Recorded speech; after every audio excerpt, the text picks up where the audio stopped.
दोस्तों, आजकल social media पर एक ही नाम सबकी जुबां पे है, मोनालिसा।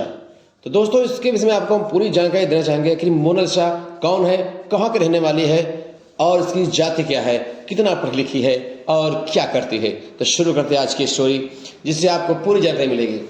दोस्तों, मध्य प्रदेश के महेश्वर की रहने वाली खूबसूरत आंखों वाली मोनालिसा महाकुंभ में माला बेचने आई थी, लेकिन वह कैमरे वालों के फेर में पड़ गई, जो सिद्धि हो गई है। हालांकि इस झमेला से अब उसके लिए परेशानी लगातार बढ़ती जा रही है। महेश्वर यूं तो लोक माता अहिल्या देवी के लिए मंदिरों, साड़ियों और नर्मदा नदी के लिए जाना जाता है, लेकिन अभी किसी अन्य कारण से चमक रहा है। मोनालिसा उर्फ मोनी मध्य प्रदेश की खरगोन जिले के नर्मदा नदी के किनारे बसे सांस्कृतिक और धार्मिक नगर महेश्वर के वार्ड नंबर 9 की निवासी है। पारधी समुदाय से आती है। दोस्तों, पारधी समुदाय क्या था, जिसको थोड़ा जानकारी विस्तृत से पाते हैं। ये है क्या, पारधी समाज के लोग बताते हैं कि वह मूलतः राजस्थानी राजपूत जात के हैं, जो महाराष्ट्र, गुजरात, मध्य प्रदेश समेत के अन्य हिस्सों में चले गए हैं। यह जहां जाते हैं वहां की भाषा उनकी भाषा में मिक्स हो जाती है। पहले यह शिकार और गोरिल्ला वार में प्रसिद्धि हस्त थे। इनकी कुल देवियां मौली माता, कालिका माता, सप्तशृंगी माता, वाद खान माता और खोड़ियार माता हैं।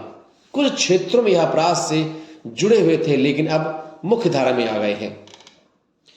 विश्व हिंदू परिषद के दिनेश चंद्र खंडोला ने बताया कि पहले यह समुदाय डेरों में बसता था, लेकिन इसके बाद करीब 3 दशक पूर्व नगर पंचायत की अध्यक्ष पार्वती रमेश कुमरावत ने इन्हें ढापला मार्ग जेल रोड पर जमीन दे दी है और पट्टे प्रदान किए हैं। इसके बाद इन्होंने पक्के मकान बना लिए हैं। उन्होंने बताया कि यह लोग अपनी बस्ती में रहते हैं और देश भर में कंठी माला बेचते हैं।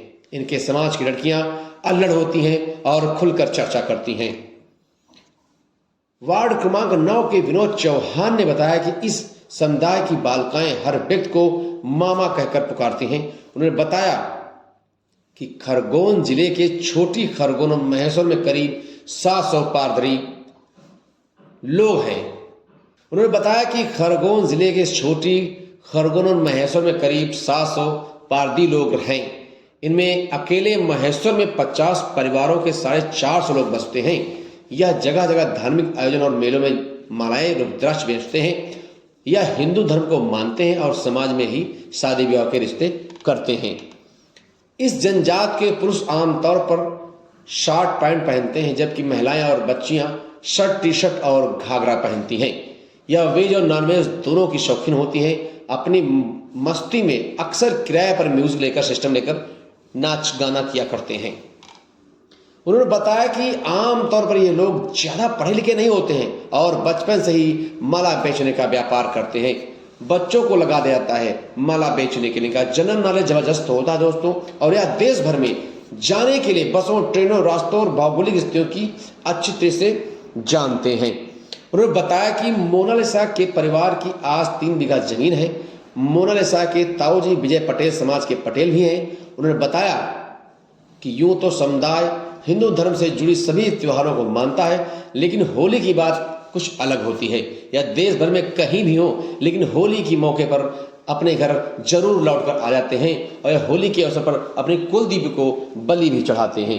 उन्होंने बताया कि इनका न्याय व्यवस्था जो पंचायत पर निर्भर होती है, उस पर इनको 100% भरोसा होता है। किसी भी विवाद या झगड़ा की स्थिति में समाज में पटेल अपनी व्यवस्था को खुद चुनते हैं और उसी के मुताबिक विवाद का निपटारा किया जाता है। ब्रिटिश राज के दौरान अपराधियों को क्रिमिनल ट्राइब्स घोषित कर दिया गया था।